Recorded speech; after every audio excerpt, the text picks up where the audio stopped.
وضو کے بعد آسمان کی طرف انگلی اٹھا کر اللہ تعالیٰ کا یہ نام 3 بار پڑھ لو۔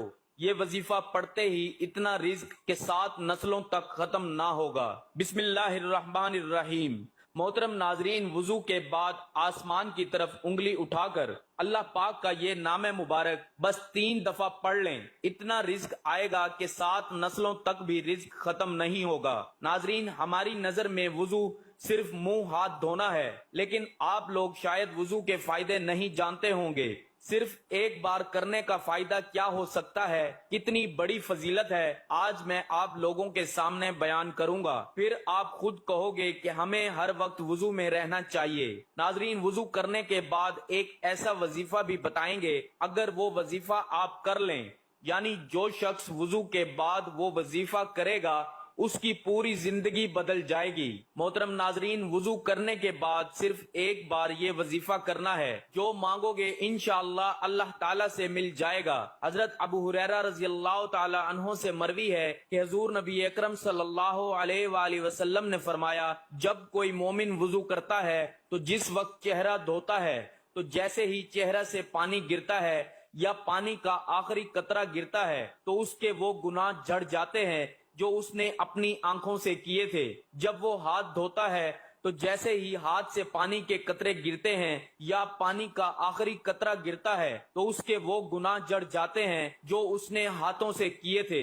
اور جب وہ اپنے پاؤں کو دھوتا ہے تو جیسے ہی اس کے پاؤں سے پانی گرتا ہے یا پانی کا آخری قطرہ گرتا ہے تو اس کے وہ تمام گناہ جھڑ جاتے ہیں جو اس نے اپنے پاؤں سے کیے تھے، یہاں تک کہ وہ گناہوں سے پاک ہو جاتا ہے۔ مسلم الصحیح کتاب الطہارت باب خروج الخطا یا مع الوضو۔ حضرت ابو ہریرہ رضی اللہ تعالی عنہ سے مروی ہے کہ حضور نبی اکرم صلی اللہ علیہ وآلہ وسلم نے فرمایا، قیامت کے دن تم اس حال میں اٹھو گے کہ تمہارا چہرہ اور ہاتھ پاؤں وضو کرنے کی وجہ سے سفید اور چمک رہے ہوں گے، لہٰذا جو شخص تم میں سے طاقت رکھتا ہو وہ اپنے ہاتھوں، پاؤں اور چہرے کی سفیدی اور چمک کو زیادہ کرے۔ حضور پاک صلی اللہ علیہ وآلہ وسلم نے حضرت سیدنا انس رضی اللہ تعالی عنہ سے فرمایا، باوضو رہنے کی عادت ڈالو، کیونکہ ملک الموت جس بندے کی روح قبض کرتے ہیں اس کے لیے شہادت لکھی جاتی ہے، لیکن افسوس کا مقام ہے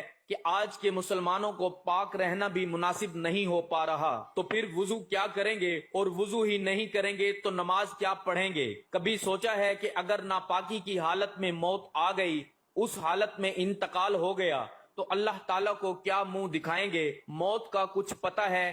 کسی کو نہیں پتا، اللہ تعالیٰ کے علاوہ کوئی نہیں جانتا۔ تو حدیث شریف میں آتا ہے کہ وضو کرنے کا سب سے بڑا ثواب ہے کہ باوضو ہو کر سونے والا، یعنی رات میں جو وضو کر کے سوتا ہے وہ روزہ رکھ کر عبادت کرنے والے کی طرح ہے، تو اس کے لیے وضو کر کے سویا کرو۔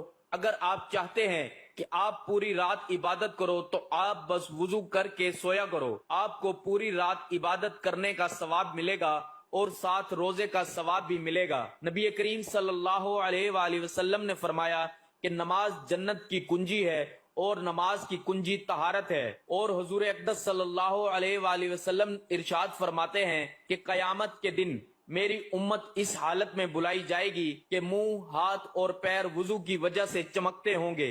صحیح بخاری۔ جو وضو کرتا ہے اس کے نامہ اعمال میں اللہ تعالیٰ 10 نیکیاں لکھ دیتا ہے۔ وقت کی نزاکت کو مد نظر رکھتے ہوئے وظیفے کی طرف چلتے ہیں۔ وضو کرنے کے بعد اگر کوئی شخص یہ وظیفہ کرے گا تو انشاءاللہ اس کی تقدیر بدل جائے گی۔ تو سب سے پہلے آپ کو وضو کرنا ہے، اس کے بعد چلتے پھرتے آپ لوگ اس وظیفے کو کر سکتے ہیں، یا آپ رات کے وقت سونے سے پہلے وضو کر کے اپنے بستر پر جاتے ہیں تو بیٹھ کر تب بھی آپ اس عمل کو کر سکتے ہیں۔ سب سے پہلے آپ نے 3 مرتبہ درود پاک پڑھنا ہے۔ ایک دفعہ میرے ساتھ پڑھیں، اللہم صلی علی محمد وعلی آل محمد کما صلیت علی ابراہیم وعلی آل ابراہیم انک حمید مجید، اللہم بارک علی محمد وعلی آل محمد کما بارکت علی ابراہیم وعلی آل ابراہیم انک حمید مجید۔ درود پاک پڑھنے کے بعد یا حیو یا قیوم کو بس 3 بار پڑھنا ہے۔ حضرت امام غزالی رحمت اللہ علیہ فرماتے ہیں، جو اتوار کے دن 1000 بار یا حیو یا قیوم پڑھتا ہے اور جو وضو کے بعد اس کو پڑھتا ہے اسے روزی غیب سے پہنچتی ہے۔ آپ کسی بھی وقت یہ وظیفہ کر سکتے ہیں، تو ہر وضو کے بعد یا حی یا قیوم پڑھنے کا معمول بنا لیجئے۔ انشاءاللہ اس عمل کی برکت سے آپ کو کبھی رزق کی تنگی کا سامنا نہیں